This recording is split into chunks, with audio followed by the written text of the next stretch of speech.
नमस्ते। तो आज हम बात करने वाले हैं एरोल फोंसेका की एक कमाल की किताब अनस्टॉपेबल के बारे में और उसके सबसे पावरफुल आइडिया के बारे में, जिसे द यूएन स्टॉप कोड कहते हैं। चलिए इसे समझते हैं। पर शुरू करने से पहले जरा इस सवाल पर सोचते हैं। ये एक बहुत आम एहसास है ना? ऐसा लगना कि जिंदगी में आगे बढ़ने के लिए किसी और की मंजूरी चाहिए, किसी बाहरी सिग्नल का इंतजार है। कहीं ना कहीं हम सब ने ये महसूस किया ही है। तो इस किताब का जो सबसे बड़ा आइडिया है वो यही है कि असली चाबी बाहर से परमिशन लेने में नहीं, बल्कि अपने अंदर खुद का एक सिस्टम बनाने में है। एक ऐसा पर्सनल कोड जो हमें आगे बढ़ने की ताकत देता है बिना किसी के अप्रूवल के। और इससे कमाल के सिस्टम का नाम है द अनस्टॉप कोड, जिसे हम आज परत दर परत समझने वाले हैं। इसे ऐसे समझिए जैसे ये हमारी जिंदगी का ऑपरेटिंग सिस्टम हो।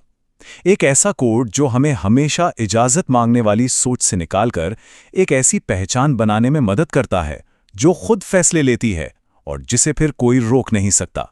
तो ये जो कोड है ना, ये 6 हिस्सों में बटा हुआ है। चलिए पहले 3 सिद्धांतों से शुरू करते हैं जो हमारी अंदरूनी दुनिया यानी हमारी सोच और हमारी पहचान पर काम करते हैं। कोड का सबसे पहला अक्षर है यू।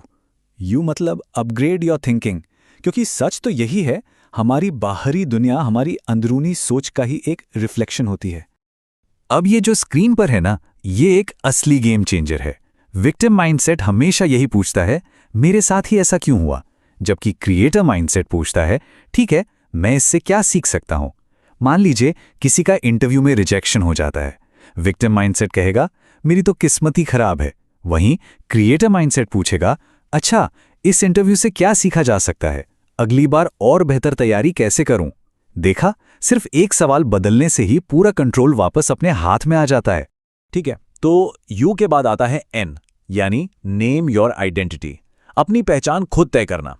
यहां जोर इस बात पर है कि हमारी पहचान हमारे हालातों से नहीं, बल्कि हमारे फैसलों से बननी चाहिए। लेखक एरोल फोंसेका की ये लाइन इस बात को बहुत गहराई से समझाती है। आप लक्ष्यों तक नहीं पहुंचते, आप अपनी पहचान के स्तर पर गिरते हैं। मतलब साफ है, हम कितने भी बड़े बड़े गोल्स क्यों न बना लें, आखिर में हमारे एक्शन हमारी उस पहचान से ही तय होते हैं जो हमने अपने लिए बनाई है। और अब आते हैं हमारी अंदरूनी नींव के तीसरे हिस्से पर, एस यानी स्टैक योर हैबिट्स। ये इस आइडिया पर बेस्ड है कि असली मोमेंटम बड़ी बड़ी छलांगों से नहीं, बल्कि लगातार डाली गई छोटी छोटी आदतों से बनता है। मोटिवेशन तो मेहमान की तरह है, आता जाता रहता है, पर आदतें परिवार की तरह है, वो हमेशा साथ रहती हैं। और ये देखिए, आदतें जोड़ने का कितना सिंपल पर कितना पावरफुल तरीका है। एक आदत दूसरी को आवाज देती है। जैसे ही उठे, ये पहली आदत, इसने दूसरी आदत को ट्रिगर किया। सिर्फ 5 मिनट की कोई भी मूवमेंट, और उस मूवमेंट ने दिमाग को जगाया और तीसरी आदत के लिए तैयार किया, दिन की प्लानिंग। देखते ही देखते ये एक शक्तिशाली रूटीन बन जाता है।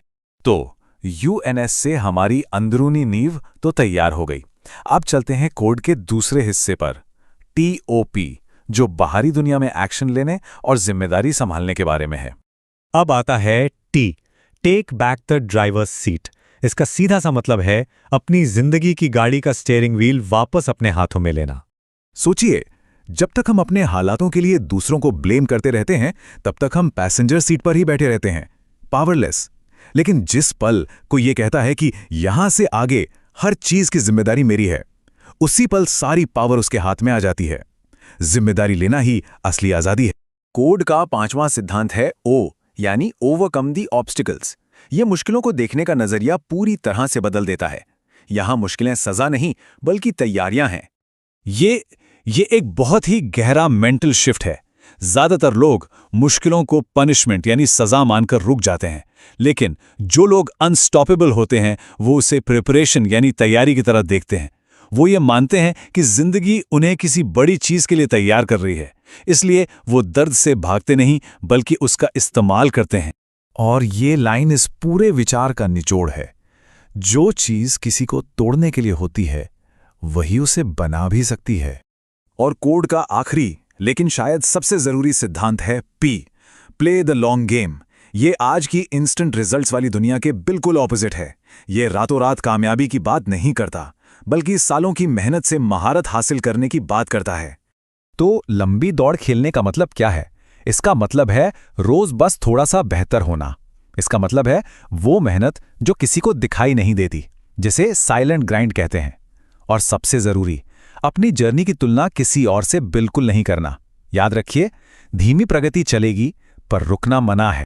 तो अब हमारे पास कोड के सभी 6 हिस्से हैं, U, N, S, T, O, P। तो अब इन सब को एक साथ जोड़कर देखते हैं कि ये पूरा सिस्टम असल में काम कैसे करता है। देखिए, ये सिर्फ 6 अलग-अलग कदम नहीं है, बल्कि ये एक लगातार चलने वाला सर्कल है। आप अपनी सोच को अपग्रेड करते हैं, जिसकी वजह से आप अपनी पहचान खुद नेम करते हैं। वो पहचान आपको सही आदतें स्टैक करने में मदद करती है।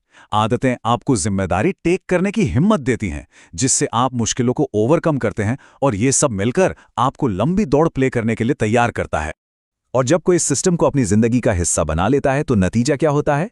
नतीजा ये होता है कि वो इजाजत का इंतजार करना बंद कर देता है और सही मायनों में अनस्टॉपेबल बन जाता है।